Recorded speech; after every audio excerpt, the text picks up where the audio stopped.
नमस्कार, आप सभी का स्वागत है एनडीटीवी राजस्थान पर और मैं हूं आपके साथ शुभेंदु सिंह। आप देख रहे हैं मारो प्रदेश और बुलेटिन की शुरुआत कर रहे हैं बड़ी खबर के साथ। जयपुर से बड़ी खबर, जहां आरपीएससी सदस्य मंजू शर्मा का इस्तीफा। मंजू शर्मा ने राज्यपाल को अपना इस्तीफा भेजा है और हाईकोर्ट की टिप्पणी के बाद अब मंजू शर्मा ने इस्तीफा दिया है। तो मंजू शर्मा ने राज्यपाल को अपना इस्तीफा भेज दिया है और हाईकोर्ट की टिप्पणी के बाद फिलहाल मंजू शर्मा ने जो है वो अपना इस्तीफा दिया है। तो आरपीएससी सदस्य मंजू शर्मा जिन्होंने अपना इस्तीफा दिया है और मंजू शर्मा ने राज्यपाल को अपना इस्तीफा भेजा है। दरअसल हाईकोर्ट की टिप्पणी के बाद ये इस्तीफा आरपीएससी सदस्य मंजू शर्मा ने दिया है। तो ये जो पूरा मामला था वो सामने आया और उसको लेकर के कई पहलू हैं, जरा उनको भी जानने की कोशिश करते हैं। जयपुर से हमारे सहयोगी शशि मोहन हमारे साथ जुड़ गए हैं। शशि, ये पूरा मामला थोड़ा सा इसके बारे में हमारे दर्शकों को बताइए। और ये भी कहा जा रहा है क्योंकि राज्यपाल को अपना इस्तीफा भेज दिया है, हाईकोर्ट की टिप्पणी के बाद ये इस्तीफा दिया क्या? दरअसल मंजू शर्मा की नियुक्ति तत्कालीन कांग्रेस सरकार के समय हुई थी, जब अशोक गहलोत सरकार सत्ता में थी। और मंजू शर्मा को जो नियुक्ति दी गई थी वो काफी चर्चा में भी रही थी। मंजू शर्मा का नाता अजमेर से ही है, मूल रूप से वो अजमेर की रहने वाली हैं, हिंदी की व्याख्याता रही हैं और उनको आरपीएससी में काम करते लगभग 5 साल हो चुके हैं। उनका कार्यकाल 6 साल के लिए था।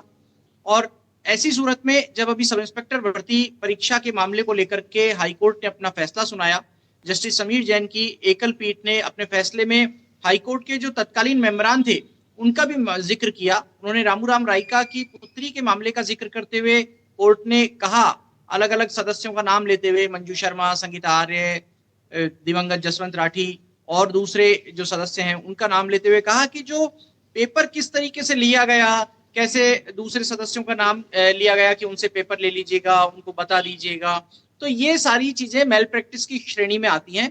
और जब हाईकोर्ट की तरफ से ये टिप्पणी आई उसके बाद आज मंजू शर्मा ने एक पत्र लिखकर राज्यपाल को अपना इस्तीफा सौंप दिया है।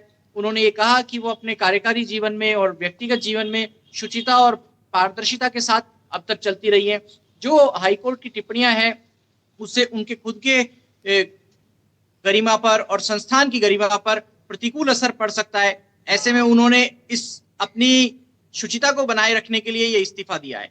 दरअसल मंजू शर्मा का जो इस्तीफा है वो राजभवन को भेजा गया है और राजभवन को ही भेजने का कायदा है, क्योंकि राज्यपाल के आदेश से ही इनका अपॉइंटमेंट होता है।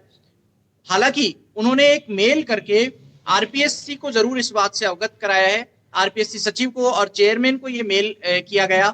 उन्होंने कहा कि अपना इस्तीफा राजभवन भेज दिया है उन्होंने।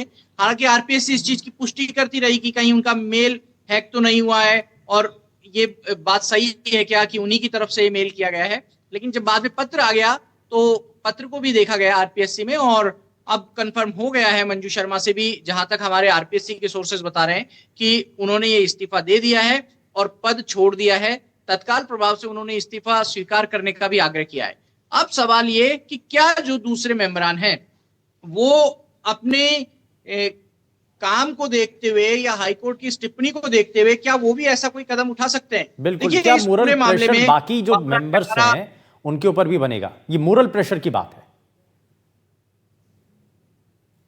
बिल्कुल, ये दबाव उन पर बनेगा, ये पूरक प्रश्न की बात है। लेकिन जसवंत राठी जो आरपीएससी के सदस्य थे वो दिवंगत हो चुके हैं, दूसरे लोक में जा चुके हैं। संगीता आर्य जो आरपीएससी की मेंबर हैं वो अभी काम कर रही हैं। पूर्व मुख्य सचिव रहे निरंजन आर्य की पत्नी हैं और कांग्रेस के टिकट पर एक चुनाव भी लड़ चुकी हैं सोजत सीट से, वो अभी सदस्य हैं। साथ में बाबूलाल कटारा की देखिए आप, बाबूलाल कटारा को एक बार गिरफ्तार किया जा चुका है पूछताछ के लिए, रामूराम राइका को एक बार गिरफ्तार किया जा चुका है पूछताछ के लिए। तो अन्य सदस्यों की स्थितियां बड़ी अजीबोगरीब है। और ऐसे में सवाल ये उठता है कि जो सदस्य जांच के घेरे में या जो सदस्य हाईकोर्ट की टिप्पणियों के घेरे में आ चुके हैं, क्या वो इस्तीफा देंगे? क्या वो इस्तीफा देंगे? तो क्योंकि मंजू शर्मा ने तो अपना इस्तीफा दे दिया है और दिन भर इस बात को लेकर चर्चा रही कि क्या जो मेल किया गया है वो मंजू शर्मा की तरफ से ही किया गया है, लेकिन अब पुष्टि हो चुकी है। बहुत शुक्रिया शशि मोहन इस पर जानकारी के लिए।